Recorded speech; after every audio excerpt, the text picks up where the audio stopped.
안녕하세요. 저는 이번에 이화여자대학교 휴먼기계바이오공학과에 합격하게 된 안지원입니다. 제가 선택한 이유가 두 가지 정도 있는데, 첫 번째는 공부 습관 때문이었어요.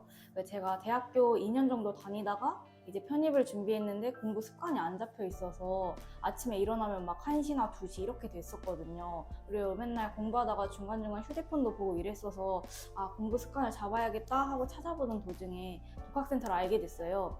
독학센터 같은 경우에는 9시 아침에 와서 휴대폰도 다 제출을 하고 점심시간하고 저녁시간 1시간 동안만 휴대폰을 볼 수가 있어요. 그래서 휴대폰하고 완전히 분리될 수도 있고, 그다음에 공부 시간도 좀 많이 나와가지고 제가 알기로는 제가 한 달에 약 한 300시간 정도 독학센터에 있으면서 같이 공부를 할 수 있었더라고요. 그래서 이런 점이 있어서 공부 습관 때문에 선택하게 되었고, 두 번째 같은 경우에는 직원 선생님들과 이제 조교님 때문이었는데, 이제 독학센터 같은 경우에는 다 전에 편입으로 성공하신 분들을 직원분하고 이제 조교님으로 채용하는 걸로 알고 있어요. 그래서 제가 공부를 하다가 멘탈적인 부분이나 아니면 이제 공부 방향성에 대해서 고민을 하는 때가 많았는데, 그런 때에 대해서 이제 경험하신 걸 바탕으로 어떻게 하면 가장 효율적으로 공부를 할 수 있는지 이런 점에 대해서 조언 같은 걸 잘 해주셨기 때문에 선택할 수 있었던 것 같습니다.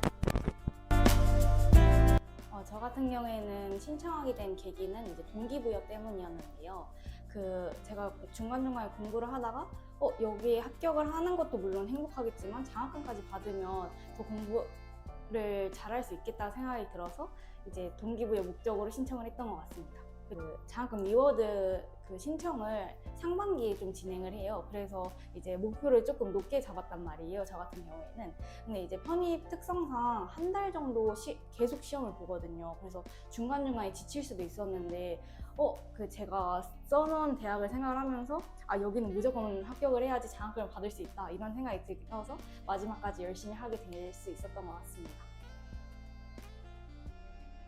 원하는 대학에 합격한 것만으로도 행복한데 이제 돈까지 받으니까 더 행복한 것 같아요. 우선은 독학센터에서 휴대폰을 내다 보니까 딴짓을 할 수가 없어요. 뭐 휴대폰을 하든지 아니면 게임을 하든지 이게 완전히 원천 봉쇄되어 있기 때문에 그냥 계속 우선은 앉아 있었고, 앉아 있다 보니까 당연히 공부를 해야 된다는 생각이 들어서 계속 공부를 집중할 수 있었던 것 같습니다. 그래서 한 3시간 정도 나왔었어요. 저 같은 경우에는 우선은 질의응답 할 수 있는 조교님들이 매일 계시다는 게 가장 큰 메리트인 것 같아요. 우선은 공부를 하다가 이게 막힌 점이 있으면 혼자 이제 계속 고민을 하다 보면 시간이 되게 오래 걸리거든요. 근데 바로바로 선생님이 계시다 보니까 어떻게 이거 어떻게 푸셨는지 뭐 이런 점에 대해서 물어볼 수도 있고, 그다음에 제가 생각하는 멘탈적인 부분이나 아니면 공부적인 방향도 다 조언을 해주실 수 있기 때문에 조교님이 계신다는 게 가장 큰 장점이라고 생각합니다. 저 같은 경우에 진짜 영어에 진짜 고민이 많았어서 선생님들 다 붙잡고 영어 어떻게 해야 되냐고 이렇게 많이 여쭤보곤 했는데, 이제 부원장님께서 단어 공부법에 대해서 얘기해 주신 게 있었단 말이에요. 제가 단어를 외워도 자꾸 까먹어서 이걸 어떻게 공부를 해야 되지? 라고 했는데, 이제 부원장님께서 단어를 이제 딱 보고 맨 처음부터 그냥 암기하겠다고 달려들지 말고 입으로 단어를 이렇게 한 번씩 정독을 하면서 그렇게 3번 정도 회독을 하라고 하셨단 말이에요. 그리고 난 다음에 그걸 진짜 외웠는지 안 외웠는지 이렇게 자주 보라고 이렇게 말씀을 해주셨어요. 그래서 그게 제가 하반기 때 듣고 그렇게 하니까 이제 기출 문제를 풀 때 어휘에서는 많이 안 막혔던 것 같아요. 그래서 그때부터 이제 좀 자신감을 좀 얻기 시작하면서 이제 공부하기 싫다라는 생각이 되게 많이 들었었는데 하면 할 수 있겠는데? 라는 생각이 들면서 독해도 이제 계속 하고 이제 논리도 계속 하면서 1단계 합격은 할 수 있었던 것 같아요.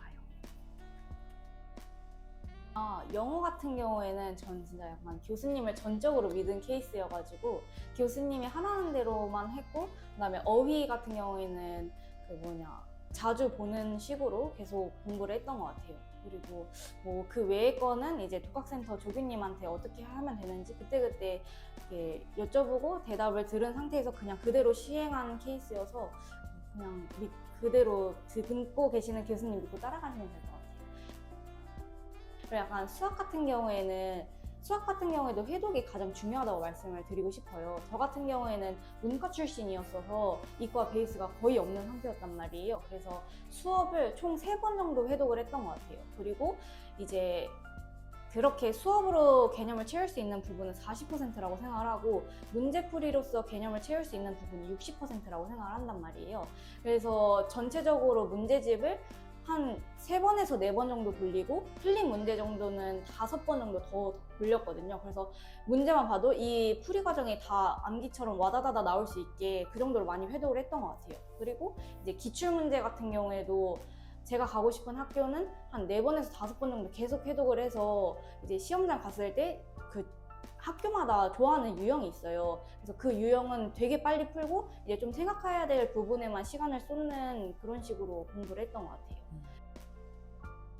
저 그때도 계속 독학센터에서 공부하고 있다가 이제 그 밴드로 이제 선생님들이 다 알림을 알려주신단 말이에요. 그래서 모르고 있었다가 이대 오늘 합격자 발표, 1차 합격자 발표 날이라고 해서 이제 들어가 봤더니 이제 합격이 됐더라고요. 그래서 그때 알았던 것 같습니다.